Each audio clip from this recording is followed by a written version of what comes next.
I'm Ken Rockwell with KenRockwell.com, and here's everything we need to know about the Nikon D3500. All you need to know is it's the world's lightest single-lens reflex camera. It takes the same vivid, sharp, professional quality pictures as every other Nikon camera, and only costs about $450 here in the United States. Some of the extraordinarily sharp, vivid, and clear professional photos you can take are as simple as just getting out of the car. Here's a place in Sevilla, Spain, where they have palm cathedrals. You just look up and it's just like being in a cathedral. And the sharpness of this camera is astounding. Even at night, here's a vertical shot. Now this is panning down from a still shot, and the camera still has enough resolution so that in glorious 4K, as presented here, if you're lucky enough to see it in 4K, we can pan down from the top of the still image and see what we have. Notice the incredible colors I get out of the Nikon. These are the colors that came straight from the camera as a JPEG, set to very vivid, and here it is in daylight. The still shots are great. I'm not that excited by the video results. Welcome to the California desert. This is shot in the Nikon D3500, handheld with its built-in microphone and its included 18-55 lens. The sound you're hearing is bugs. There's nothing wrong with the camera. I'm doing a slow zoom out here with my hands, handheld. If you'd like to see the original 1080p 24-frame file, it's actually on my review at my website, kenrockwell.com. Search Nikon D3500, and I'll post the sample file there where you can see it directly.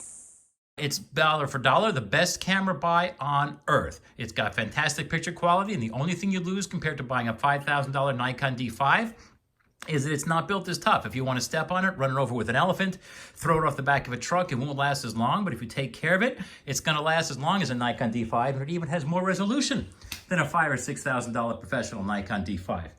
Some other things that make it great is, again, it's inexpensive, it's lightweight, it takes great pictures. That's all you need to know. Some things that are new, it came out in 2018.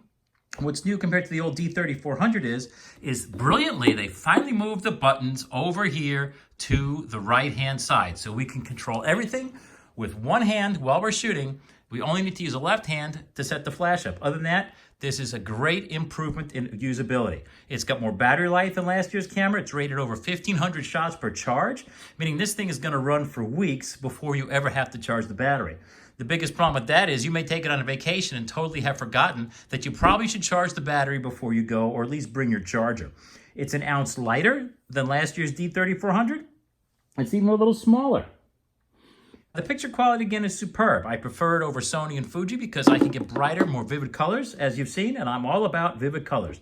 It's got a built-in flash, free at no extra charge. It even comes with this great lens at no extra charge, and the lens collapses. You push this button, rotate it, whoop, you just made it smaller for travel. You want to take pictures, you do this, and if you're silly enough to turn it back on, well, not silly, I do the same thing. Turn it on like this, it'll actually warn you need to extend the lens. It's got live view, just like every other camera. You can shoot it just like you shoot your iPhone with live view. Unlike mirrorless cameras, there's no delay, there's no time to wait for it to wake up, there's no shutter lag, everything responds instantly, it's always ready to go with no waiting. You can't get that from mirrorless. You don't even ever have to turn off the camera. Leave it turned on, and as it needs to, it just goes to sleep, and it wakes up instantly every time you press that button. With my $3,500 Nikon Z7, every time I press the shutter, I have to wait a half a second for wake up. It's not anywhere near as good for photographing people or groups of people as this camera is, because this camera, there's no waiting, it just goes. Battery life is far longer than any mirrorless camera, as I said. Mirrorless camera, you get several hundred shots. This will go 1,000, 2,000 easy, depending on how you're shooting it. This basic rear control dial is easy to use. I see I'm only holding it with one hand. It feels much better than the things that they put on the Sonys today. The exposure compensation, the ergonomics are quite good. You press your button here, and as you're doing it, you see it lights up on the screen, so you can see it from an arm's length away. The camera technically has automatic lens distortion and vignette correction if you need it. It's even got a quiet shutter mode. Now, you can't really hear this on YouTube because the levels are all magically automatically leveled, so that will go away. But if we take a regular shot here, set it on manual, that's the regular shutter mode. To set it to the quiet shutter mode, we'll do this, and what's different is, you just catch that, it takes a picture when you press the shutter, and it doesn't complete the motion of the internal shutter mechanisms until you release the shutter and take your finger off. The plan is you can take a shutter, then hide the camera under your jacket or something, and then release it again. It doesn't have as complicated a menu system as other cameras today, but that's good because nobody understands all that stuff. It does have a recent settings menu, so all the stuff that you've adjusted most recently magically populates this. There's no fiddling. This is a camera that certainly I use. I've sold pictures from a 10-year-old version of this for over $4,000 a shot, made as a basic JPEG to Merck Pharmaceuticals, and I sold that photograph recently. So don't tell me that this camera can't take professional quality pictures. I could do it with cameras that are 10 years worse from Nikon. That was my old D40. It's got Bluetooth. It even has flicker reduction. So if you're photographing under most kinds of modern lighting, LEDs that are dimmed, fluorescence, you name it, instead of getting the occasional dark picture when you're trying to shoot, say, hockey under mercury vapor lighting, it'll actually take the picture at the instant that the lighting is actually lit. It has full color histograms. You can even zoom in on the histograms as you're playing back and see the localized histogram just from one area. What doesn't it have? Well, you know, it doesn't have any shutter delay. It doesn't have any wake-up delay. The batteries never run down. There's really nothing wrong with it. But the things you don't get for only $450, including the lens versus thousands of dollars for Nikon's other cameras, are, okay, there's no pre-programmed setting, pre-programmed scene modes. I like to program scene modes my way. I like a U1 or a C1 on Canon for my natures and landscapes. I like a C2 for people shots, and I like a C3 maybe for sports. This doesn't have that, but most Nikons don't have that either. There's no sensor cleaner. Well, you know, honestly, I haven't had any dirty sensor pictures, so I'm not going to worry about that. The rear screen doesn't flip around. It's permanently fixed, just like the screen on the back of your iPhone. You can set everything about auto ISO. You even have an automatic setting for the slower shutter speed in auto ISO, but you can't change it to say I want a little slower or a little faster than that automatic setting.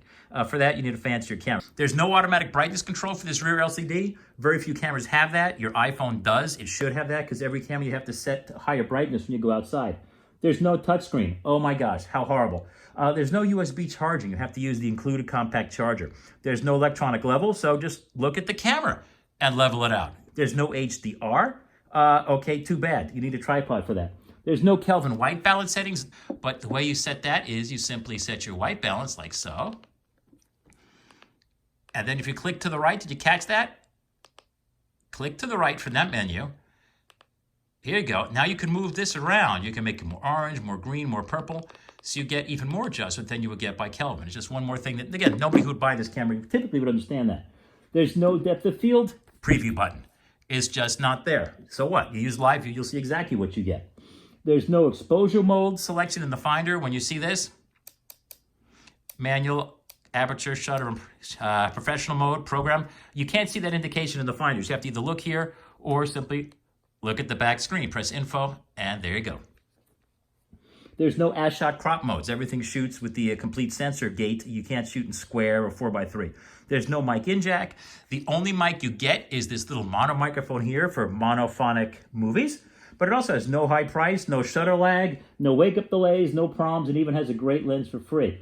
More specifically, the autofocus works great. To be honest, I put my 200mm f2 VR2 lens on this camera, and it drives the autofocus system of that lens just as instantaneously as my D850 does.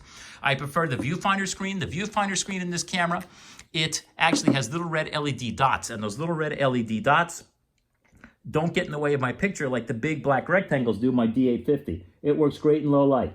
The automatic white balance looks really good in any kind of scene. I usually get exactly the balance I want unless it's an oddball scene, in which case I have to use my own artistic interpretation to set it manually. Color rendition, it looks the same as all the other Nikon cameras have for the past 12 years, which to me looks fantastic. Overall ergonomics are really handy. The exposures are usually right on. The viewfinder is a little on the small side. That's because this is not a pentaprism. This is actually what's called a pentamirror in here. Well, it looks the same, but it's a smaller, lighter, and filled with air device that takes the image. There's the mirror. That's the ground glass screen. The pentaprism, or pentamirror, is what takes the ground glass screen here, flips it around, and presto changes it so you can look here and it looks okay. Instead of using a glass prism, it uses an air prism. The Finder image is always sharp. It shows shutter speeds, but it doesn't show exposure mode. Built-in flash works great. High ISO looks as great as always for all Nikons. It only goes to 25,600. It has none of the pushed modes, but guess what? 25,600 still looks pretty good. The pushed modes on Nikons and everybody else look progressively worse and worse and worse. And so you can go to ISO 3 million on a D5, which is like +5. It looks like garbage. Just look at kenrockwell.com, look at my D5 review, look at its ISO performance, and yes, you can set it higher, and it looks useless, the images. Mechanical quality of this camera, hey, it's all plastic. It's offshore to Thailand. It's got a metal lens mount. And you know, I've had my D40, which is made out of the same plastic, for over 12, let's see, since my kid was born, 2006. I've had it for 13 years. It still works just great. So I don't want to hear any whining about plastic. The key is it weighs less, so you'll carry this with you, and you'll always have it with you shooting instead of leaving it back at the hotel. Well, you miss some great shots because you didn't want to carry it. The rear LCD monitor is nothing new. It has no automatic brightness control, so you have to turn it up manually when you're outside. Playback is all the usual as you get from Nikon. And other than that, that's it. If you think you want this camera, you're going to love this camera. You can see the full report at kenrockwell.com. Just use my search box there for Nikon D3500, and you'll find it. Or I'm usually the first result on Google for Nikon D3500. I thank you very much for watching. kenrockwell.com.